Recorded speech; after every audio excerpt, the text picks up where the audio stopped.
UTMB 2022. Jour après jour, le Duc pose les pierres une après l'autre pour bâtir sa performance, son résultat. Alors voyons tous ensemble ce qu'il a effectué aujourd'hui pour aboutir à un succès certain le jour de la course. Et bonjour tout le monde, on se retrouve pour un nouveau podcast avec ce qui nous anime en ce moment, c'est-à-dire le podcast quotidien sur mon Patreon pour l'UTMB, donc de J-30 à J-1. Tous les jours sur le Patreon, vous pouvez retrouver les podcasts quotidiens et les documents annexes comme le suivi de la fréquence cardiaque, du taux de saturation, le programme prévisionnel des entraînements, ce qu'on a ensuite retouché, les allures à l'UTMB, la liste des favoris avec quelques petites annotations, un tant soit peu assassines, il est vrai, mais on est quand même là pour rigoler. Et aujourd'hui, à J-16, donc mercredi 10 août,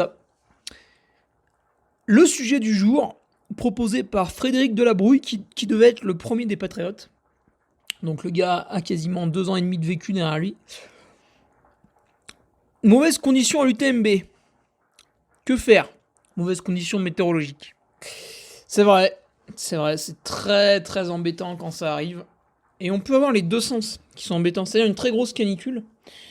Bon, ça je vais vous expliquer pourquoi c'est pas trop gênant.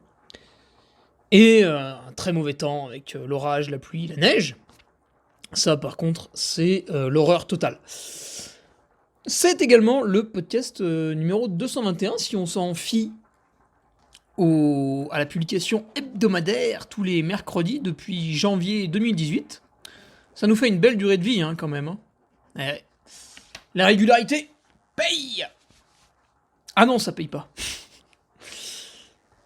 Alors, avant de commencer, les nouveaux patriotes, ils sont encore nombreux. Ils sont encore nombreux cette semaine, donc je vais en profiter pour les citer et pour saouler par la même occasion tous ceux qui sont pas patriotes. Avec Gétraille, Sarah Bossir, ça fait plaisir parce qu'on n'en a pas beaucoup des patriotes féminines.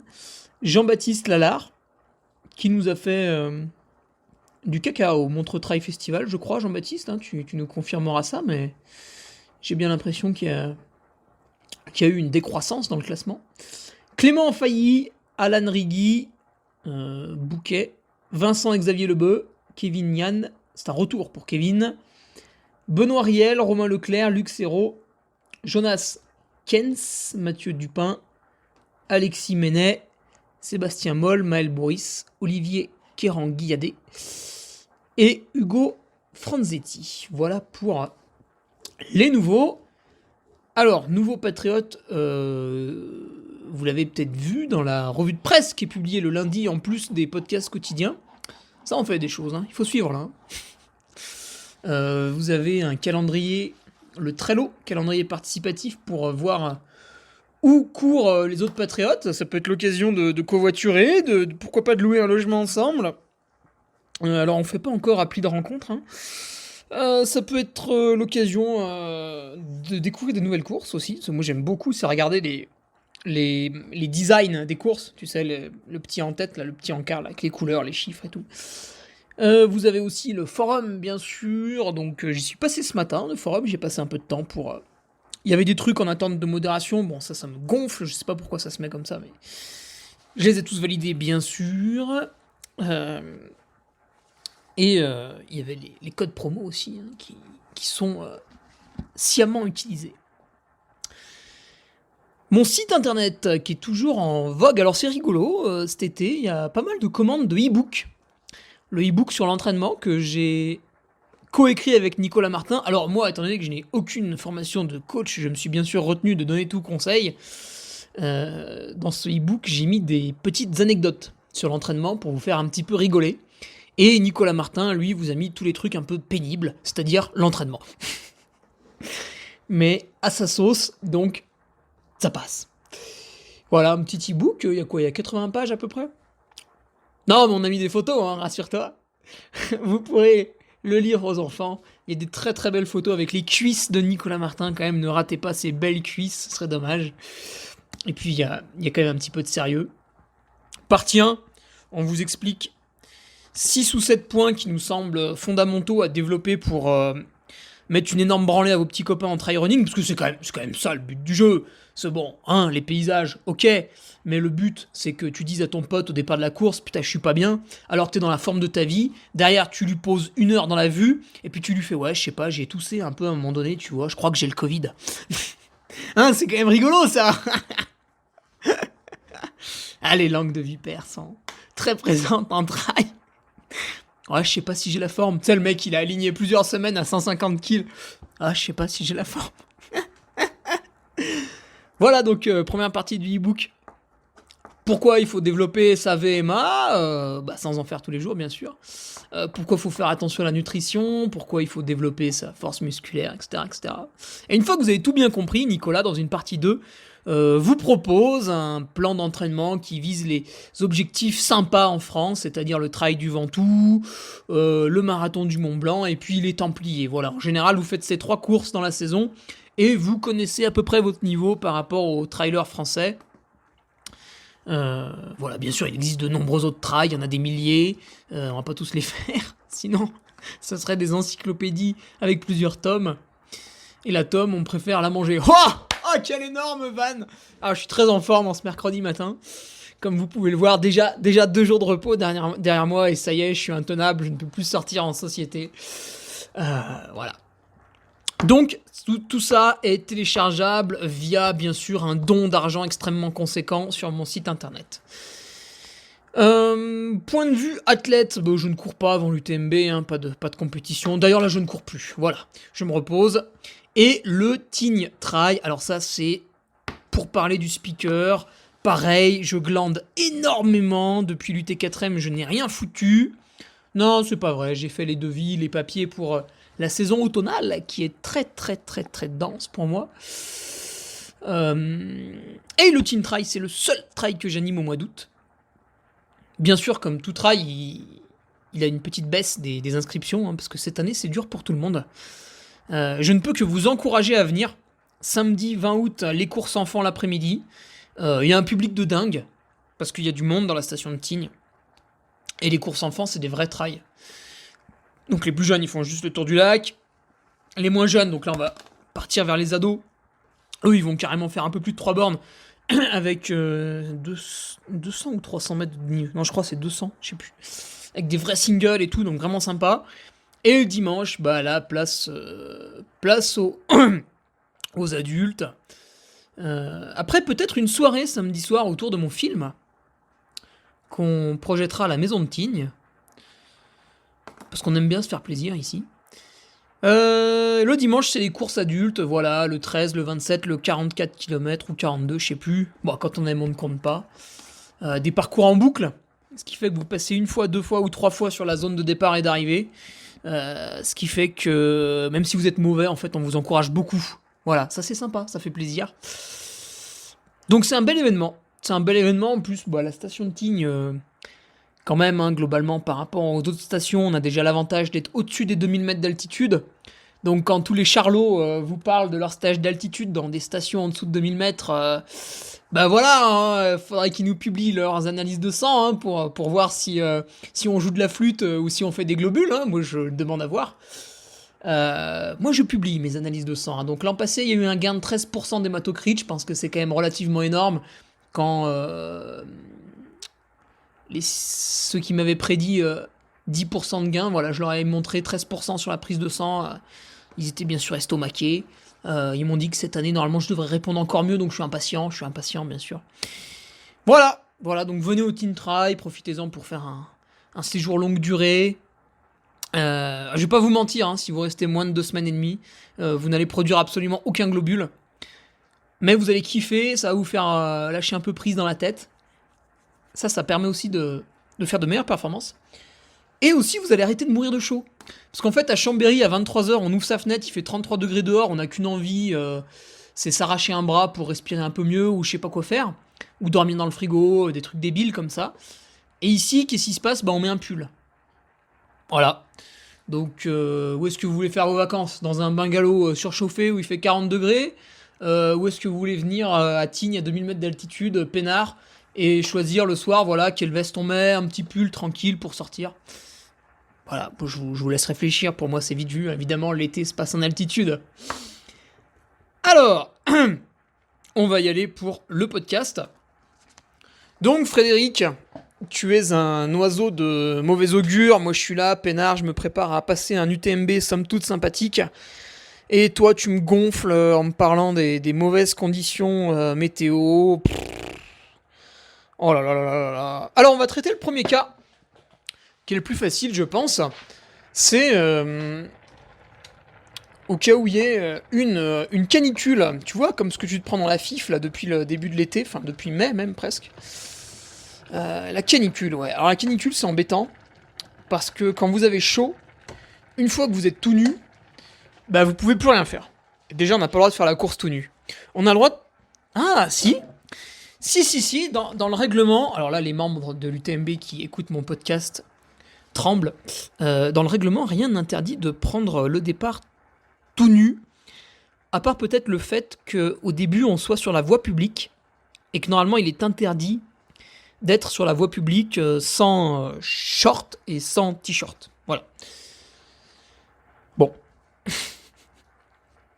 Donc la canicule, ouais, c'est un très gros problème parce qu'on a chaud, on sait pas quoi faire. Quand on a chaud, qu'est-ce qui se passe ? Ben, on a besoin de boire plus et surtout notre fréquence cardiaque est plus élevée. Ce qui fait que, admettons qu'on fasse 1 heure à 12 km/h. Dans cette heure à 12 km/h, je suis, je sais pas moi, à 115 pulsations en moyenne. Et ben s'il fait 35, 37, 40 degrés, bon au-dessus je vais mourir. Au lieu d'être à 115 pulsations, je vais être à 120, 125 pulsations, tu vois. Donc, en fait, ma performance, elle est forcément dégradée, parce qu'à un moment donné, je vais pas pouvoir passer plus de temps avec le cœur plus haut, hein, ça va péter, tu vois, il y a un moment donné, il y a un retour à la réalité. Donc, pour faire le même effort cardiaque, je vais être obligé de ralentir. Donc, qui dit canicule, dit performance moins élevée, plus de temps à l'arrivée, juste à cause de la température, qui va élever mon cardio. Donc, si j'envisage de réaliser 23h08, et là les patriotes savent de quoi je parle puisqu'ils ont mon tableau d'allure sous les yeux, eh bien je vais devoir changer mon fusil d'épaule et envisager 24h15, 24h30. Pourquoi un écart d'un petit peu plus d'1 heure ? Parce qu'en 2016 il avait fait très très chaud, alors c'était peut-être pas une canicule, mais il faisait chaud, il faisait vraiment chaud, franchement il faisait chaud. Ouais, il faisait chaud, chaleur. Et en 2016, c'est Ludovic Pommeret qui a gagné, alors les gens pensent bêtement qu'il est parti doucement, mais c'est parce que vous avez une mauvaise analyse de la situation. En fait, Ludovic Pommeret est parti au même rythme que d'habitude, c'est-à-dire assez vite. À un moment donné, il a été pris de vomissement. Toute la montée du col du bonhomme, il a traîné sa souffrance, donc forcément, en haut du col du bonhomme, il pointe à peu près 50e, je crois. Mais dès Courmayeur, la situation est rétablie et il est de nouveau dans le top 10 et à l'avant de la course.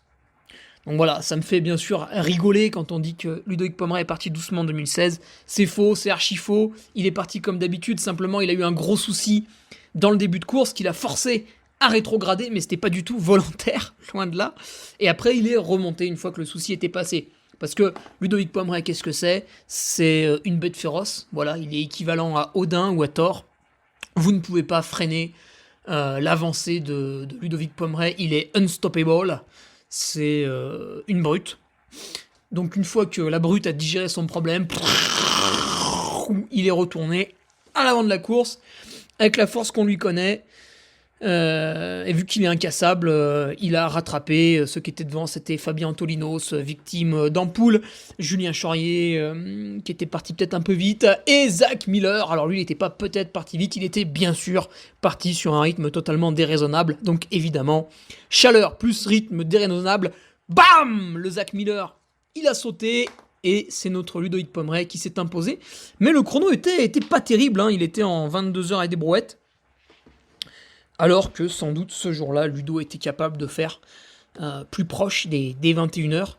Maintenant, il est vieux, hein, donc il a fait seulement 22 heures l'an passé à cause de la vieillesse, sans doute. Mais ça reste bien sûr un chrono tout à fait respectable, qu'à peu près 0,01% de mes auditeurs seront capables de réaliser un jour, moi y compris. En dessous de 22h30, je vois pas trop comment je pourrais faire. Donc, canicule, ralentir son allure d'un peu plus d'une heure. Si vous êtes quelqu'un qui va le faire en 35 heures, un peu plus d'une heure 30. Si vous êtes quelqu'un qui va le faire en plus de 40 heures, un peu plus de 2 heures. Et si vous vous battez pour les barrières horaires, j'ai le regret de vous annoncer que vous allez sans doute être éliminé, parce que les barrières horaires ne vont pas changer. Ah, je sais, c'est salaud, mais c'est comme ça. De toute façon, c'est pas rendre service à quelqu'un que de le laisser souffrir un peu plus longtemps sur le soleil. La seule chose qui peut se passer, c'est qu'il fasse un malaise. Donc tout le monde rigole du malaise, sauf quand la personne entre dans le coma. Là, tout de suite, sa famille passe bien sûr dans la case drame. Voilà, puisque qui dit coma dit qu'on se réveille, pas forcément. Ou alors on se réveille avec des séquelles. Voilà, donc c'est chiant. Voilà, il faut pas aller dans le coma, c'est chiant. Là, on rigole, mais ça arrive souvent sur les courses. Allez poser la question un petit peu aux secouristes qui vous racontent un petit peu comment ça se passe quand on perfuse des gens. Et puis d'un coup, la personne, elle ne répond plus. Voilà, bon, c'est un petit peu embêtant. Donc, ralentir son allure à cause de la chaleur. Ça, c'est un très très gros problème. Après, on va boire plus. Et qui dit boire plus, dire remplir plus les gourdes. Remplir une gourde, c'est un petit peu long. Tu vas me dire, bah non, ça prend que 8 minutes. Ouais, mais si tu le fais déjà 20 fois. Si tu le fais 20 fois, ça veut dire que tu bois 10 litres sur 24 heures. C'est pas énorme quand il fait chaud. Donc on va dire que tu le fais 30 fois.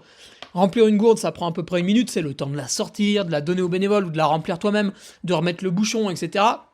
Si tu la rebouchonnes mal, ça en fout partout, patati patata. Un peu plus de 10 ravitaillements, 2 flasques par ravitaillement, le temps de boire avec ton gobelet, pareil, il faut le prendre de ta poche, le sortir, le tendre au bénévole, il le remplit, tu le bois, etc.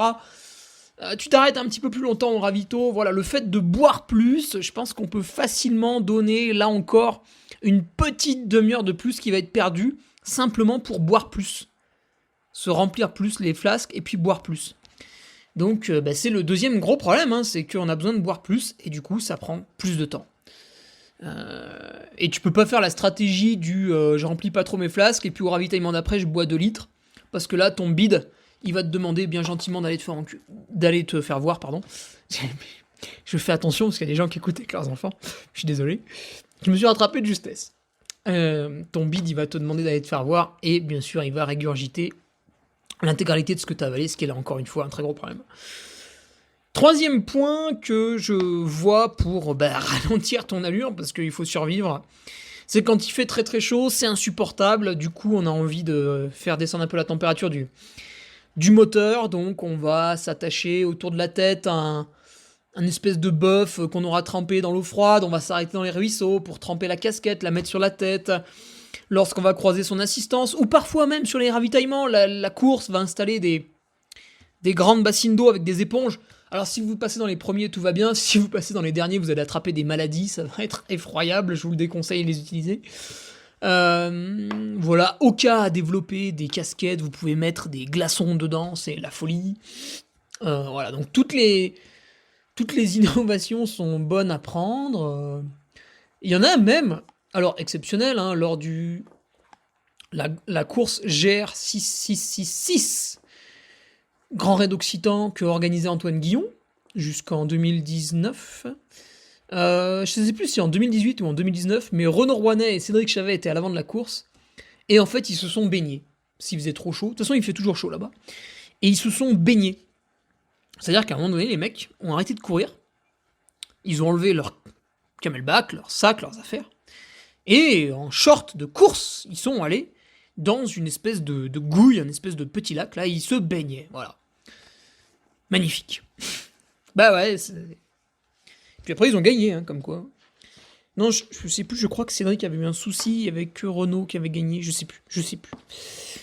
Donc voilà, Frédéric, les problèmes qui peuvent se poser à nous en cas de canicule. Non, pardon, les problèmes qui vont se poser à nous en cas de canicule. Parce que t'as toujours des coureurs qui partent et qui pensent que aujourd'hui, un miracle va se produire et qu'ils vont pas subir la chaleur. Donc ça fait 2 mois qu'ils subissent la chaleur avec des déshydratations à n'en plus finir, etc. Et puis le jour de la course, ils se disent non, mais en fait aujourd'hui ça va aller. Ah bon? Mais par quel prodige? Donc voilà, c'est toujours rigolo quand il fait très très chaud, que tu passes au premier ravito et tu vois des coureurs qui boivent pas, qui s'arrêtent pas pour remplir leur gourde. En général, tu sais que quelques kilomètres plus loin, tu vas rattraper leur slip qui traîne par terre et tu vas les voir arrêter. Voilà, c'est ce qui arrive dans 90% du temps. Évidemment, vous avez toujours de temps en temps une petite exception, mais il ne faut pas s'arrêter sur l'exception, parce que quand il y a une personne sur 100 qui réussit, c'est très bien, c'est rigolo, c'est sympa, mais ça veut dire qu'il y en a 99 qui échouent. Voilà, alors eux, évidemment, on n'en parle pas.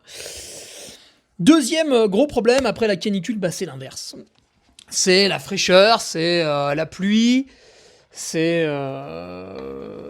l'orage, encore pire, parce que là on peut mourir si on prend l'éclair sur la gueule. La neige, pourquoi pas, qui est présente à l'UTMB parfois. Excusez-moi, je suis en train de cuisiner des chips au fromage en même temps. Donc, la deuxième version, ça va être le grand froid. Alors le grand froid, qu'est-ce qui se passe ? C'est dur de pronostiquer un horaire quand il fait très chaud, tu vois. L'organisation va pas supprimer de partie du parcours. Par contre, quand il fait très froid, en général, ou qu'il pleut, ou qu'il y a de la neige, ou l'orage, encore pire, le col des pyramides calcaires, il saute.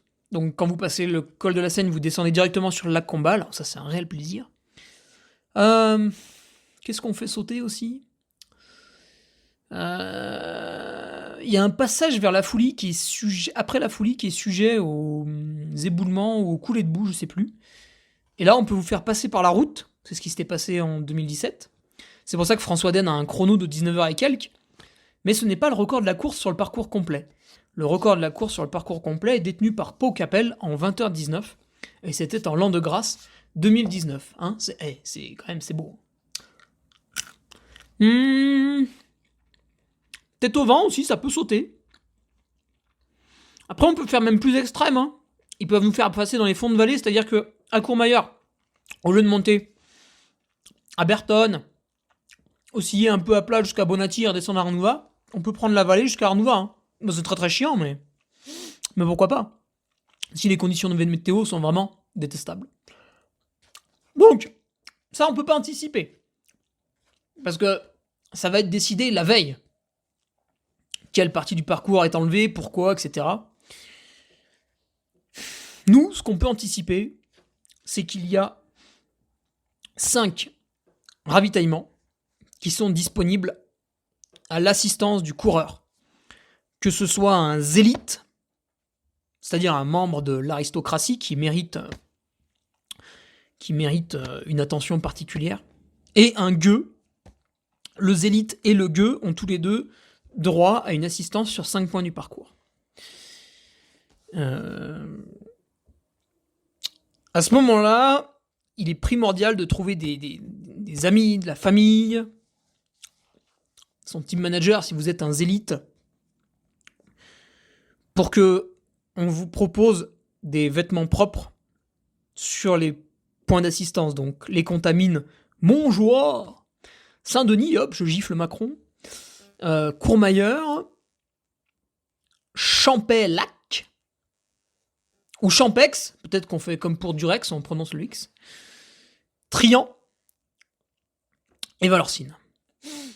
Là, votre assistance, elle va vous proposer peut-être, je sais pas moi, un nouveau collant, un nouveau short, un nouveau caleçon, parce que vous serez trempé, un nouveau t-shirt, vous savez, le maillot respirant là pour le corps, et puis vous, après, vous remettez par-dessus votre pantalon de pluie et votre veste.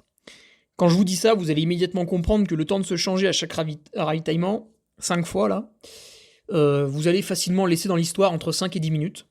Donc, paf, vous prenez déjà dans le pif entre une demi-heure et 50 minutes. Mais vous êtes obligé, parce que si d'un coup vous avez froid, votre course elle est foutue. À moins d'un miracle, elle est foutue. Donc il faut pas avoir froid, en aucun cas, sous aucun prétexte. Sans arrêt, vous allez courir avec une casquette qui sera par-dessus un bandeau pour pas avoir froid au front et aux oreilles. La casquette, ce sera pour pas avoir la pluie dans les yeux. Vous allez devoir avoir votre veste de pluie par-dessus votre sac, donc c'est chiant pour boire, faut ouvrir un peu la veste de pluie pour choper ses barres, c'est chiant, enfin tout est chiant quoi quand il pleut. Vous allez devoir avoir votre pantalon de pluie, les gants de pluie pour pas avoir froid aux mains, par-dessus des gants normaux, les gants imperméables par-dessus les gants normaux. Donc avec tout ce bordel, se mouvoir et s'alimenter et boire, tout est plus compliqué. Et pourtant, il faut tout faire quand même. Si pendant 2 heures vous buvez pas, vous êtes dans la merde, il va vous arriver des problèmes. Si pendant 2 heures vous mangez pas, c'est pareil, vous allez faire une hypoglycémie, c'est comme ça, c'est pas autrement. Commencez pas à chercher des petits hacks, ça n'existe pas.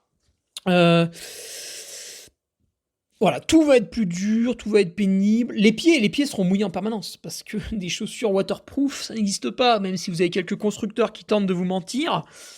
Voilà, allez les essayer, hein, allez faire 3 heures sous la pluie avec des chaussures waterproof, et puis vous me ferez un petit compte rendu. Si jamais ça a été plus ou moins positif, essayez de faire 10 heures sous la pluie, puis vous me referez un petit compte rendu. Donc voilà, c'est très pénible de se mouvoir, ça va vous faire perdre encore un petit peu de temps. Et puis celui qui va faire la moindre erreur coûte cher. Déjà sur l'UTMB, c'est un ultra trail. Moi j'aime bien dire que l'ultra trail, c'est un peu comme... tu sais, des fois les profs de français, ils corrigent ta dictée. Au départ, tu pars avec 20 sur 20. Et dès qu'il y a une faute, tu perds 1 point, tu vois. Et puis à la fin de la copie, t'as fait 13 fautes, t'as perdu 13 points, t'as 7 sur 20. Bon, maintenant ça arrive plus parce que, vu que tous nos gosses sont plus ou moins débiles, on essaye de leur mettre 12 sur 20 pour qu'ils voient pas trop qu'ils soient débiles. Et à ce moment-là, ils sont contents, tu vois. Donc voilà, c'est une petite anecdote avec le bac de français, quand 70% de ceux qui le passaient avaient quand même pas compris la consigne parce qu'il y avait un mot qui était un petit peu trop compliqué pour eux. Donc ils ont dit, ouais, c'est le mot qui est trop compliqué. Non, les gars, c'est pas ça, c'est vous qui êtes trop bêtes, en fait. Attention, n'inversez pas les choses. Donc faut pas prendre froid. Au ravito, vous allez peut-être également vous arrêter plus longtemps parce que en plus de vous changer, vous allez vouloir prendre une soupe chaude. Ah, c'est normal, vous avez froid, vous avez envie de boire quelque chose de chaud. Une soupe chaude, un café chaud, un thé chaud, des choses comme ça. Si vous êtes sur un lieu de ravitaillement dans la pampa, voilà, on vous sert la soupe chaude, vous attendez qu'elle refroidisse un peu pour pas vous brûler le palais, et vous la buvez tranquillement. Vous allez perdre un max de temps. Si vous êtes sur une zone avec assistance, là, vous pouvez faire quelque chose d'intelligent. C'est-à-dire, votre assistance vous sert la soupe, ou alors vous allez la prendre au ravito puis vous la posez sur la table. Pendant ce temps-là, vous vous changez. Une fois que vous avez fini de vous changer, votre soupe a refroidi, vous la buvez, vous repartez. Voilà, là, il y a un petit gain de temps à faire. Problème, quand il pleut, le terrain est atroce. Neige, pluie, etc. Les chemins sont dévastés, ils sont glissants, boueux. Bon, on l'a vu l'an passé, hein, sur la TDS, il y a eu un drame. Parce qu'en plus de ça, il y avait la nuit, il y avait un passage technique, enfin toutes les mauvaises conditions étaient réunies. 99% du temps sur les trails, on a de la chance, il se passe rien, et là, malheureusement, il y a eu un drame.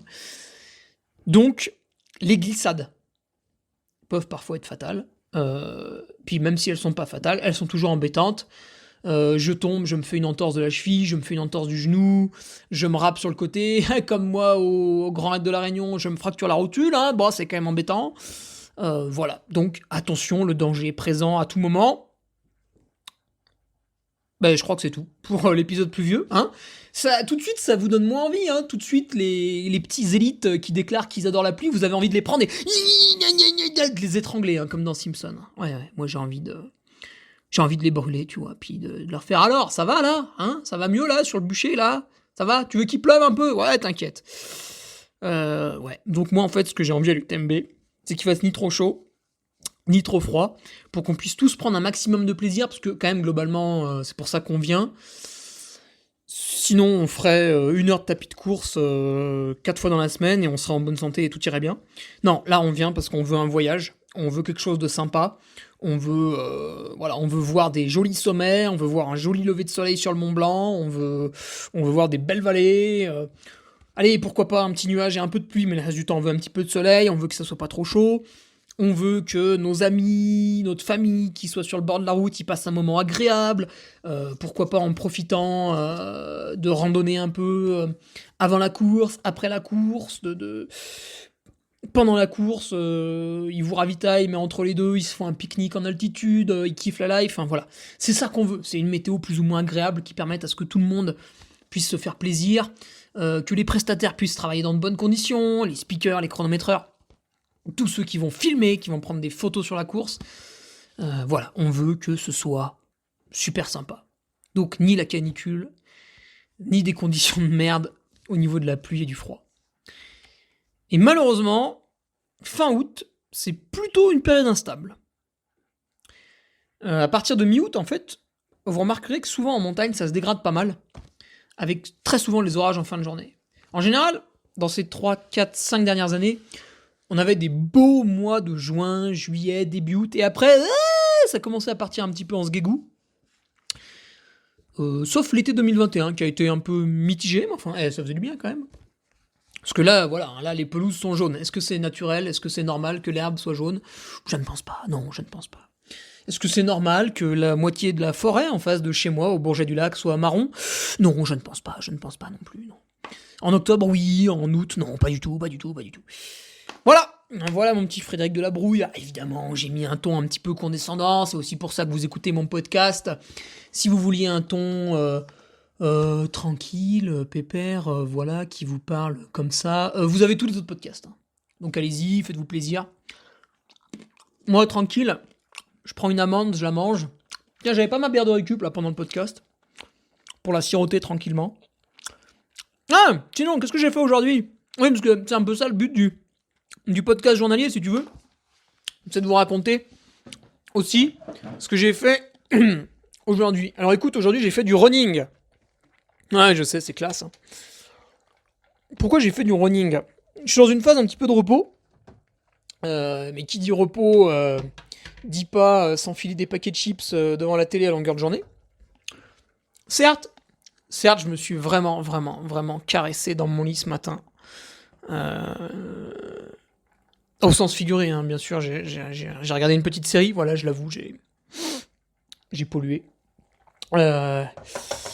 J'ai fait un peu de papier avec l'ordinateur sur les genoux, tu sais, comme un gros dégueulasse, là. Voilà, magnifique, très beau repos ce matin. Et l'après-midi, ce sera le petit running, 6-7 km, allez, une petite quarantaine de minutes, 35 pour vraiment pépère, me faire arriver à la salle de musculation au niveau du lagon. À Tignes, c'est très très bien équipé parce qu'au lagon, il n'y a pas seulement un sauna, il y a aussi la piscine, la salle de muscu. Cette salle de muscu, je vais faire comme... c'était quand que j'étais allé? Il y a déjà 4-5 jours, je crois. C'est-à-dire que je vais faire de la presse à cuisse dans un premier temps. Ensuite, je vais faire le leg extension. Donc vous êtes assis, vous levez les jambes. Le leg curl, vous êtes assis, vous tirez les jambes vers vous. Et ensuite, je vais mettre une barre sur mon dos avec des poids totalement déraisonnables pour impressionner les femmes. Et je vais faire du mollet. Tu sais, tu montes sur la pointe des pieds. Et là, en général, tu as tout le mollet qui prend feu et c'est le but. Alors, je fais pas ça pour développer mes muscles. Là, c'est trop tard, on est trop proche de l'UTMB. C'est foutu. Ne faites pas ça. Je fais ça pour avoir une contraction musculaire forte, mais pendant très peu de temps. On est en anaérobie, ça va durer... Je crois que ça durait 12-13 secondes, tu vois, le temps de faire 6 répétitions. Et puis je le fais 6 fois. Et la dernière fois, ce que j'ai vu, c'est que j'avais aucune courbature presque. Par rapport à quand je fais du développement musculaire, où là je fais du 4x20, du 4x30 avec une charge relativement élevée. Donc là, la charge est beaucoup plus élevée parce que je vais lever seulement 6 fois le poids. Mais l'effort va durer 12-13 secondes. Entre chaque effort, je vais me reposer pendant 1 minute. Donc voilà, quasiment aucune marque musculaire. Et le but du jeu, donc c'est un exercice que je déconseille à absolument tous ceux qui écoutent le podcast, parce que je fais ça uniquement pour lutter contre les effets délétères de l'altitude, qui sont une petite fonte musculaire. Là, bam, bam, bam, on lui met des petits rappels, 1 à 2 fois par semaine, suivant les autres entraînements, parce que, si tu veux, quand je fais 3000 D+, et donc des moins sur la journée, les cuisses subissent un rappel musculaire, tu vois ce que je veux dire ? La salle, c'est pas mal aussi, c'est un petit peu différent comme rappel musculaire. Voilà, on mixe les deux de manière harmonieuse. Je vous donne rendez-vous sur le podcast quotidien, sur le Patreon, le lien est dans la description pour vous abonner. Je rappelle que je dois aller chercher ma voiture chez le garagiste, donc j'ai besoin de vos abonnements. Vous savez que les garagistes sont des gens extrêmement gourmands. À peine ils regardent votre voiture, déjà ça vous a coûté 200 balles. Ils la touchent, 500 balles de plus. Il y a une pièce à changer, 2000 balles de plus. Voilà. C'est comme ça, ça va vite. Non, je déconne, j'ai eu le garagiste, il m'a expliqué ce qu'il allait faire, le prix que ça allait coûter. Voilà, je lui ai dit que j'avais trouvé ça plutôt honnête et que j'acceptais de le rémunérer. Évidemment, je lui ferai un chèque en bois parce que je suis un bâtard, mais... non, je rigole. Voilà pour le training. Au niveau de la nourriture, aujourd'hui, j'ai mangé très très correctement avec mon riz pour la partie glucidique, les bons lipides, l'huile d'olive, les oléagineux, le chocolat noir à 90%, bien sûr des doses de légumes très conséquentes, courgettes, aubergines, ça c'est pas trop cher encore ici à Tignes. Au niveau des soins, ah oui, pour la nutrition, j'ai envoyé mon planning à Sébastien Diffenbrom pour qu'on gère la phase d'affûtage parce que l'altitude me fait maigrir et ça c'est très mauvais. Donc on s'est fixé un poids cible. On s'est dit qu'en dessous de 58,5 kg c'était dangereux. Donc là le but du jeu c'est que gentiment ma moyenne, tous les matins je me pèse, et gentiment il faut que la moyenne de tout ça vienne se cibler autour de 58,5. Ou 59 kilos, pourquoi pas. Au-dessus, ça voudrait dire que voilà, je fais quand même pas trop attention à ce que je bouffe, c'est un peu dommage. Et en dessous, ce serait prendre beaucoup de risques. Et puis ce serait chiant aussi d'y arriver. Donc mon planning d'entraînement a été envoyé ce matin à Sébastien Diffenbrom, mon nutritionniste, pour qu'il me fasse le plan nutritionnel, que bien sûr je ne suivrai qu'à 70% parce que je suis un être indiscipliné. Mais c'est mieux que zéro. C'est toujours mieux que zéro. Souvent les gens, ils ont une réflexion on-off. Donc vous avez un type qui est là, en train de bouffer des chips dans son canapé devant la télé, et qui va faire aucun effort physique, parce que dans son esprit, s'il fait pas 1 heure de footing, ça ne sert à rien. Alors qu'en fait, il ferait déjà 1 demi-heure de marche rapide, ça lui ferait du bien, et puis progressivement, après, il pourrait améliorer tout ça, pour atteindre les 1 heure de footing au bout d'un moment. Mais le mec, non, dans son esprit, c'est bloqué, c'est soit je fais 1 heure de footing, soit je fais rien, du coup c'est trop dur, du coup il fait rien, du coup sa condition désastreuse s'empire au fil du temps, et puis voilà, après il suffit d'aller faire les courses dans le supermarché, voilà, vous regardez à gauche, vous regardez à droite, qu'est-ce que vous voyez? Des gros, voilà, sans arrêt. Tout le temps, voilà. Ou alors des gens pas trop gros, mais voilà, il y a du gras partout, il y a un ventre, il y a... Enfin, voilà, ça. Amusez-vous à regarder des clichés des vacances à la plage dans les années 70-80. Cherchez les gros. Ils étaient pas là. Quoi, on les cachait? Non, c'est juste qu'il y en avait moins. Donc voilà, le progrès c'est formidable, mais pas toujours. Ah, ça digresse un max là. Putain, faut que je me calme, parce que d'habitude il y a que les patriotes qui m'écoutent. Donc tu sais, ils ont tous la même philosophie que moi, ils sont là, ouais, des fois ils sont même plus hargneux, tu vois, dans les commentaires, ils se lâchent. Là, j'ai monsieur tout le monde qui m'écoute, donc je vais sans doute me faire traiter de je sais pas quoi. Heureusement que je n'en ai que foutre. Au niveau des soins, aujourd'hui, ce matin, je me suis réveillé, j'ai fait mes petits mouvements articulaires, toujours les mêmes, bien sûr, tranquille, petite routine depuis 2015. Mais oui, une routine depuis 7 ans, 7 ans que ça dure. Ce soir, je bénéficierai pour le dernier soir, le 3e de suite, de mon masseur, Romain Lazaro, qui est venu passer 3-4 jours en van à Tignes, Val d'Isère, voilà, il est venu kiffer la montagne, et du coup, le soir, hop, réquisitionné par Hugo Ferrari pour bosser. Oui, pour bosser, puisque je le paye. Ça me coûte déjà assez cher. Et puis après, moi, je complète avec des petits étirements perso, vraiment avant de me coucher, tranquille. Voilà. Le programme sportif pour demain, c'est une longue sortie à vélo, la dernière. La dernière longue sortie à vélo, ça va durer, je pense, à peu près 8 heures le tour. Je vais aller depuis Tignes au niveau du San Carlo, le col de San Carlo, qui est très joli, et puis je vais revenir à Tignes. Ce qui fait que non seulement je vais monter le San Carlo, mais je vais aussi monter 2 fois le col du Petit Saint-Bernard, et je vais monter 1 fois à Tignes, ce qui va représenter une journée à un peu plus de 4000 mètres de dénivelé, je pense. Voilà, je vous laisse là-dessus, amis patriotes, amis gueux, parce que je suis un humaniste, j'aime tout le monde, et on se retrouve mercredi prochain pour le podcast hebdomadaire, on sera à J-... donc là c'est J-16, J-9, eh oui, 16-7, 9. Mais alors, Hugo, le CO2, c'est loin tout ça. Et on se retrouve demain pour le podcast quotidien avec mes patriotes. Demain, on fera des petites questions-réponses. Tac, tac, tac, tac, tac. Allez, bonne journée à toutes et tous. Le podcast est à présent terminé. Et le duc vous dit à demain si vous le voulez bien.